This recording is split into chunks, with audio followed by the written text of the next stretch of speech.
Bangladesh national টিমের 14 জন cricketer যারা Asia কাপে খেলবে, প্রবাবল বেস্ট 14 ইজ রেডি। এই 14 জন ক্রিকেটারের তালিকায় 3 জন ওপেনার রয়েছে। ব্যাকআপ ওপেনার হিসেবে কাউকে রাখার চিন্তা করছে না সিলেকশন প্যানেল। যদি প্রয়োজন পড়ে সেখানটায় লিটন কুমার দাস সেই কাজটা করবেন। স্পিন ডিপার্টমেন্টে 3 জন দেখেছি, প্রয়োজন পড়লে শামীম হোসেন পাটোয়ারি, যেহেতু তিনি স্কোয়াডের মধ্যেই থাকবেন, তিনি সেই কাজটা সামলাবেন। এবং পেস ডিপার্টমেন্টে ইনক্লুডিং সাইফুদ্দিন 5 জনের কথা বলা হয়েছিল। এই স্কোয়াডের 14 জনের বাইরে 15th যে স্পটটা রয়েছে, অর্থাৎ এশিয়া কাপে 15 সদস্যের দল যদি বাংলাদেশ দেয় বা যেই দলটা যাবে, সেখানে একটা পজিশনের জন্য যে লড়াই, সেই লড়াইয়ে সামিল 3 জন ক্রিকেটার: নুরুল হাসান সোহান, সৌম্য সরকার, মাহিদুল ইসলাম অঙ্কন। এই 3 ক্রিকেটারকে নিয়ে বাংলাদেশ ক্রিকেট বোর্ডের এখন পর্যন্ত ভাবনাটা হচ্ছে অন্তত একজন পিকড হবেন, বাকি 2 জন বাদ পড়বেন। এই যে একজন পিকড হবেন আর বাকি 2 জন বাদ পড়বেন, বাদ পড়ার সম্ভাবনার ক্ষেত্রে যে 2 জন রয়েছেন তার একজন হচ্ছেন 175 স্ট্রাইক রেটের একজন ক্রিকেটার। 175 স্ট্রাইক রেটে গত বিপিএলে রান করেছেন, মিডল অর্ডার, লেট অর্ডারে ব্যাট করেছেন, 300+ রানস করেছেন।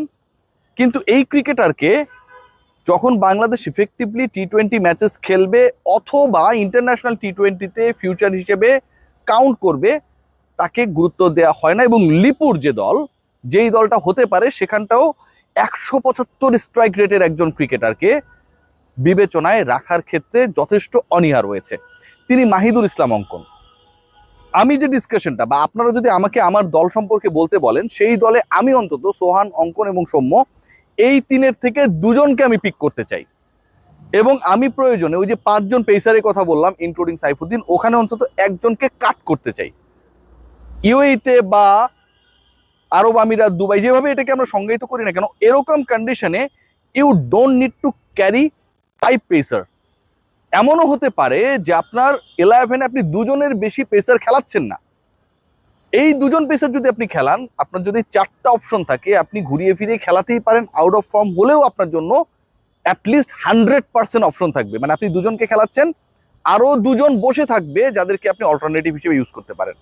সো 5 জন পেসার থেকে যদি একটাকে আমরা কাট ডাউন করতে পারি, তাহলে সোহান, অঙ্কন এবং সৌম্য, এই যে 3 জনের নাম বললাম, এর থেকে 2 জন ক্রিকেটারকে দলভুক্ত করা সম্ভব। এখন প্রশ্ন আসতে পারে যে এই 2 জনকে, আমার প্রথম পছন্দ যেটা, সেটা তো নুরুল হাসান সোহান।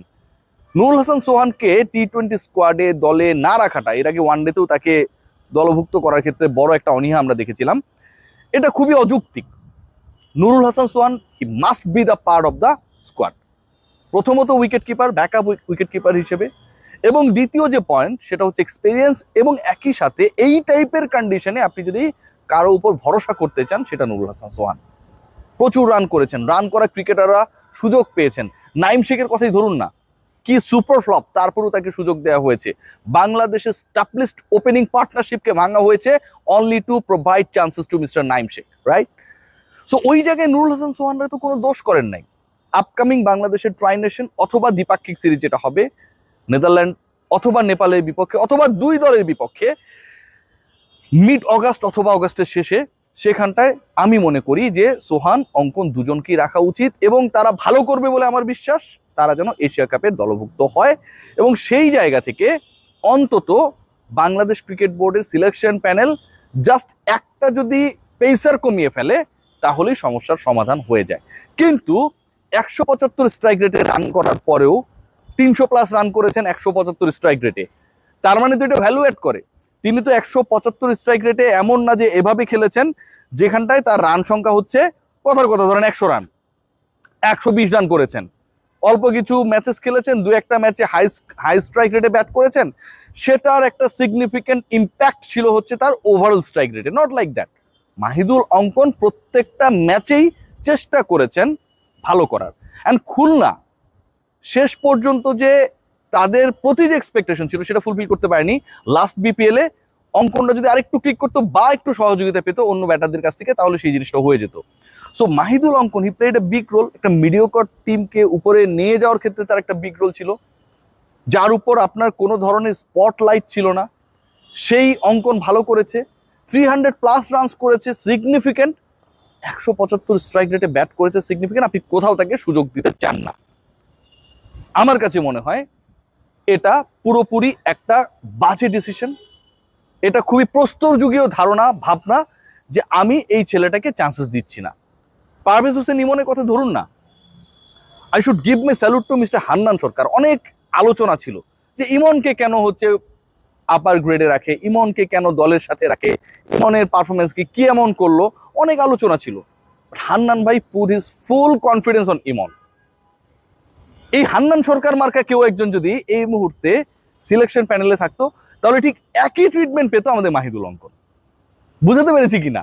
আপনার মিডল অর্ডারে যে গ্যাপটা রয়েছে, you need someone fiery batter like Mahidul Ankon, কিন্তু আপনি তাকে ট্রিট করছেন না 175 স্ট্রাইক রেটের পরে।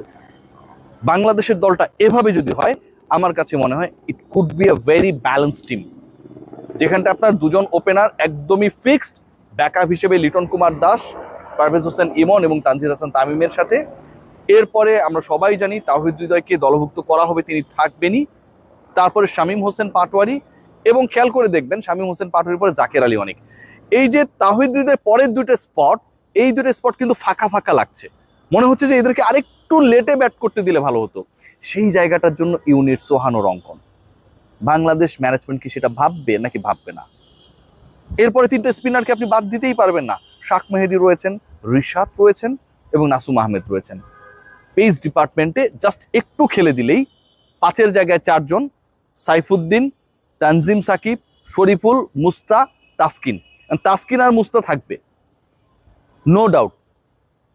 মিস্টার সাইফুদ্দিনও দলভুক্ত হয়তো হবেন, যে প্রশংসায় তিনি ভাসিয়েছেন আরেকটু হলে পিছলে পড়ে যেত লিটন কুমার দাস। মানে তাকে প্রশংসা করতে গিয়ে শান্তকে ছোট করেছেন, যেই অয়েলিংটা দরকার ছিল না। সাইফুদ্দিন এই প্রশংসাটা করেছেন এবং খুব অযৌক্তিকভাবে তার সাবেক ক্যাপ্টেনকে তিনি ছোট করেছেন, যে আমাকে এইভাবে এইভাবে বলেছে, এই কারণে ভালো করেছে, যেটা শান্ত আমারে বলে নাই। এটা কোনো কথা হইল?